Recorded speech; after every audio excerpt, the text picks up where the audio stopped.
জিয়া রহমানের এই দল জন্মই হয়েছে শেখ মুজিবের ব্যর্থতার মধ্য দিয়ে। জিয়া রহমানের এই রাজনীতির জন্মই হয়েছে দেশের সাধারণ মানুষের অধিকার প্রতিষ্ঠার জন্য।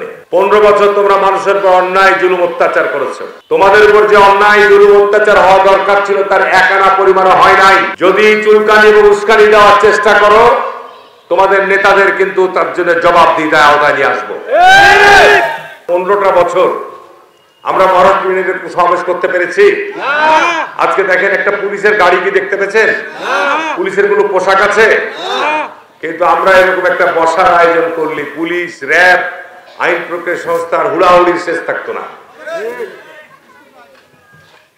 যারা এই কাজগুলো করেছে তারা এখন সব নাই।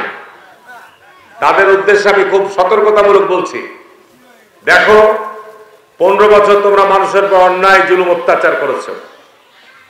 তোমাদের উপর যে অন্যায় জুলুম অত্যাচার হওয়া দরকার ছিল তার এক আনা পরিমাণও হয় নাই। যদি চুলকানি এবং উস্কানি দেওয়ার চেষ্টা করো, তোমাদের নেতাদের কিন্তু তার জন্য জবাবদিহিতার আওতায় নিয়ে আসবো। এই অঞ্চলের মানুষের অধিকার হত্যা করনি, শুধু মানুষকে হত্যা করেছ, মানুষের অধিকারকে কেড়ে নিয়েছ, বিনা ভোটে তোমরা ক্ষমতায় থেকেছো। ঠিক না বেটি বলছি? সুতরাং নতুন করে যদি তোমরা এই ধরনের উস্কানি দেওয়ার, চুলকানি দেওয়ার চেষ্টা করো, এসব লোক কিন্তু কেউ বাড়িতে বসে থাকবে না। মাঠের অলরাউন্ডার আমি, আর ঘরের allrounder Taylox. Taylox toilet cleaner, clean মানেই টাইলক্স। বাংলাদেশ জাতীয়তাবাদী দল জন্মলগ্ন থেকে জিয়া রহমানের এই দল জন্মই হয়েছে শেখ মুজিবের ব্যর্থতার মধ্য দিয়ে। জিয়া রহমানের এই রাজনীতির জন্মই হয়েছে দেশের সাধারণ মানুষের অধিকার প্রতিষ্ঠার জন্য। আমাদের লড়াই এখনো বন্ধ হয় নাই। যতক্ষণ পর্যন্ত বাংলাদেশে জনগণের সরকার প্রতিষ্ঠিত না হবে, যতক্ষণ পর্যন্ত ভোটের মধ্য দিয়ে বাংলাদেশের মানুষের ভোটের অধিকার প্রতিষ্ঠিত না হবে, আমাদের আন্দোলন অব্যাহত থাকবে। আমরা ইদানিং লক্ষ্য করছি বাংলাদেশে কতিপয় রাজনৈতিক দল, গোষ্ঠী, ব্যক্তিরা আজকে বিভিন্নভাবে বাংলাদেশের একটা দ্রুত নির্বাচন অনুষ্ঠানের মধ্য দিয়ে যেন জাতীয় সরকার, একটা নির্বাচিত সরকার প্রতিষ্ঠিত হয়, সেটির প্রতিবন্ধকতা সৃষ্টি করার চেষ্টা করছে। বিএনপির বিরুদ্ধে বিভিন্ন রকম কথা বলছেন। আমি তাদের উদ্দেশ্যে বলতে চাই যে গত 15-16 বছর বিএনপি যে ত্যাগ স্বীকার করেছে, যে স্যাক্রিফাইস করেছে, যে আত্মাহুতি দিয়েছে, বাংলাদেশে যদি এই আত্মাহুতি, এই ত্যাগ স্বীকার বিএনপি না করত, আজকে এই আল্লাহর ফয়সালা এই জমিনে আসতো না।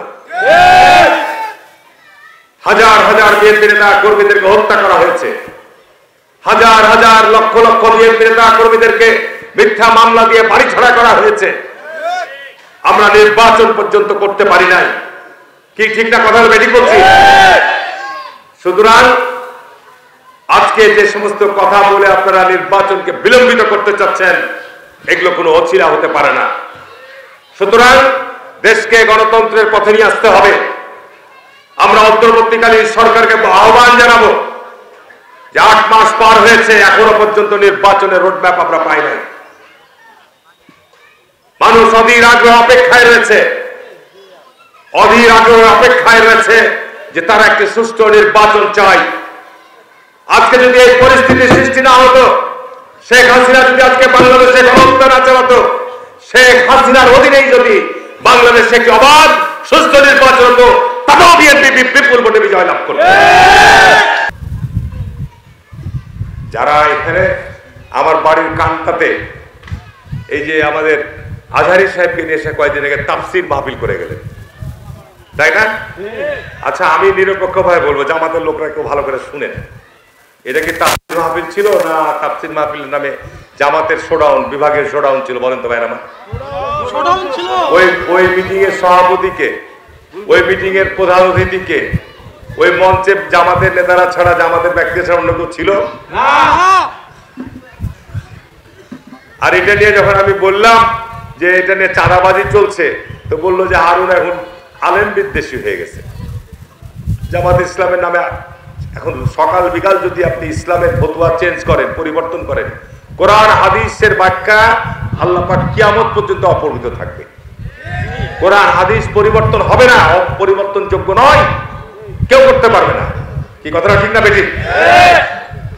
এখন আমি যখন 96 সালে ভোট করি তখন জামাত ইসলামের পোস্টারের ছবি দেওয়া ছিল হারাম। আমার সঙ্গে কিন্তু লতিফুর রহমান বহুবার ভোট করেছে। আপনি দেখবেন 96 সালে 2001 সালে লতিফুর রহমানের কোনো ছবি ছিল না পোস্টারে, জামাত ইসলাম মনোনীত প্রার্থী। আর এখন মসজিদ কোন কথা, গোরস্থান কোন কথা, ঈদগাহ কোন কথা, যে কোনো জায়গাতে এখন আপনার জামাত ইসলামের প্রার্থীদের পোস্টার লাগিয়ে দিচ্ছে।